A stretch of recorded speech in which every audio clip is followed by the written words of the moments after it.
अस्सलाम वालेकुम dear students, उम्मीद आप सब खैरियत से होंगे। हमारा आज का जो लेक्चर है ये बहुत ही इंपॉर्टेंट है जितने भी यंग एडवोकेट्स हैं उन सब के लिए।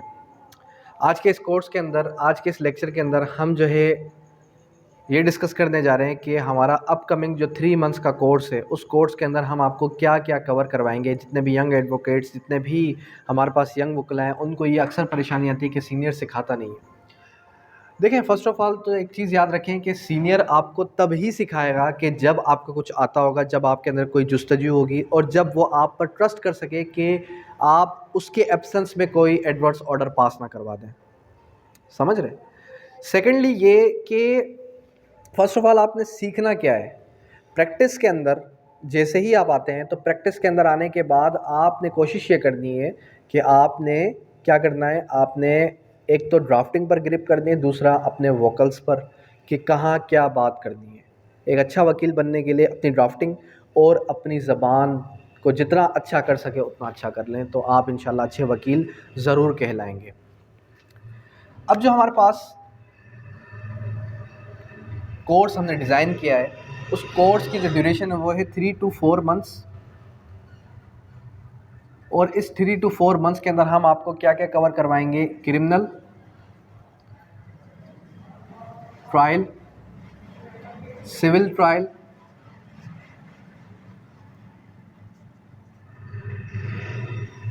फैमिली डिस्प्यूट्स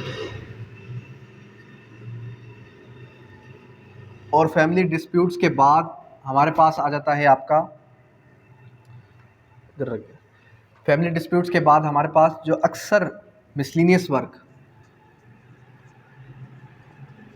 जो कोर्ट के अंदर आपको समझ भी नहीं आता कि मिसलिनियस वर्क यानी कि रिटर्न ऑफ श्योरिटी करवानी है या इसके अलावा कोई जो है सर्टिफाइड के लिए अप्लाई करना है या एडजर्मेंट, ये छोटे मोटे काम, ट्रायल को ज्वाइन करने के लिए एप्लीकेशन देनी है तो वो एप्लीकेशन में क्या लिखना है, ये सारी चीज़ें मिसलिनियस वर्क के अंदर आती हैं। फिर उसके बाद जो है आपका आ जाता है क्या, उसके बाद आ जाता है आपका क्रॉस एग्जामिनेशन।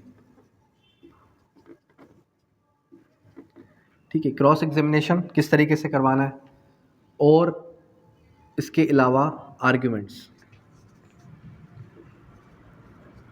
किस तरीके से करना है। ट्रायल के अंदर, ट्रायल भी आ गया, ट्रायल के अंदर आपका एफआईआर से लेके कन्विक्शन तक कंप्लीट आ गया। इसी तरीके से सिविल ट्रायल के अंदर भी आपका प्लेंट से लेके सूट आपका डिक्री होने तक।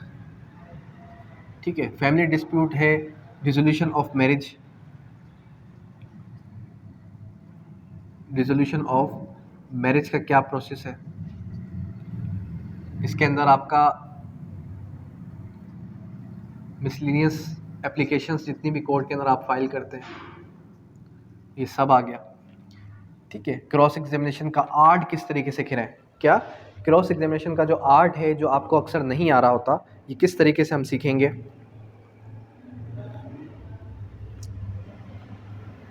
ये भी हम जो है हमारे इस कोर्स के अंदर ही समझेंगे कि किस तरीके से आपने ये आर्ट ऑफ क्रॉस एग्जामिनेशन सीखना है, आर्ग्यूमेंट्स किस तरीके से करना है। एक चीज़ हमेशा याद रखें कि जब आप कोर्ट के अंदर जा रहे होते हैं कभी भी जज को जज ना समझें, जज को presiding officer of the court समझें। जज को अगर आपने अपने जहन पे हावी कर दिया कि ये जज मुझे सुनेगा ही नहीं, ये जज पता नहीं क्या सोचेगा क्या समझेगा, जज भी इंसान ही है।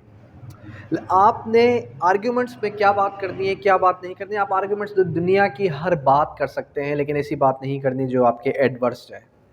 फैक्ट्स पर बात करनी है, लॉ पर बात करनी है। अक्सर स्टूडेंट्स को ये नहीं पता होता कि अगर बिलफर्ज हम बेल करवाने जा रहे हैं, अब स्टूडेंट है बिलफर्ज, एक हमारा जूनियर है, अब उसको मैंने दे दी 3-4 की बेल के सेक्शन 3 सेक्शन 4 जो आपका हुदूद ऑर्डिनेंस है उसमें शराब पकड़ी गई किसी शख्स से, तो 3-4 की जगह बेल करवा के आ जाओ तो बहुत ही इजीली बेल हो जाती है। मैंने उसको टास्क दी कि मिनिमम श्योरिटी पे करवा के आना, 5000 श्योरिटी पे करवा के आना। अब स्टूडेंट ये सोचता है कि बेल के अंदर मैंने करना क्या, वहाँ जाके जज के सामने बोलना क्या है, शुरू कहाँ से करनी है बात। तो पहले आपने एफआईआर पढ़नी है, पहले आपने फैक्ट्स पर बात करनी है, फिर फैक्ट्स पर बात करने के बाद आपने लॉ पर आना है। अच्छा कामयाब वकील वही है कि जो डेली बेसिस पर अपनी रूटीन बनाए एक मिनिमम एक केस लॉ पढ़ने का। जितनी ज़्यादा केस लॉज आप पढ़ेंगे उतनी ज़्यादा आपको लीगल नॉलेज आएगी, उतनी ज़्यादा आपकी जो है लीगल वोकेबलरी बिल्डअप होगी। वोकेबलरी बिल्डअप कब होती है, किस तरीके से होती है? जितना ज़्यादा आप केस लॉज पढ़ेंगे, जितने ज़्यादा आप जो है रिसर्च करेंगे। ऐसे ही नहीं है कि आर्ग्यूमेंट्स पर जाके खड़े हो जाना। आर्ग्यूमेंट्स के लिए आपके पास अच्छे अच्छे केस लॉज हों जो आपके फेवर में हो, ठीक है। अपोजिट पार्टी, अपोजिट वकील क्या बात कर सकता है, उसका काउंटर भी आपके पास हो। पहले आपने फैक्ट्स पर बात की, फिर आपने लॉ पर बात की। अब जाहिर सी बात है अपोजिट जो वकील है वो भी बोलेगा। पहले आपने खुद बोला, उसने बोला, तो क्या उसने जब बोला आपके माइंड में कोई बात क्लिक कर गई, कोई एक ऐसा फैक्ट क्लिक कर गया कि आप दोबारा नहीं कर सकते, आप रीबटल में दोबारा भी काउंटर उसको कर सकते हैं। तो ये सारी चीज़ें हम इंशाल्लाह आपको इस कोर्स के अंदर सिखाएंगे, जो कि हमारा फेब से लेके जून तक ये कोर्स चलेगा। और इस कोर्स के अंदर स्पेसिफिकली वही स्टूडेंट्स होंगे जो कि वाकई में प्रैक्टिस करना चाहते हैं, जो कि आगे कुछ करना चाह रहे होते हैं, ठीक है।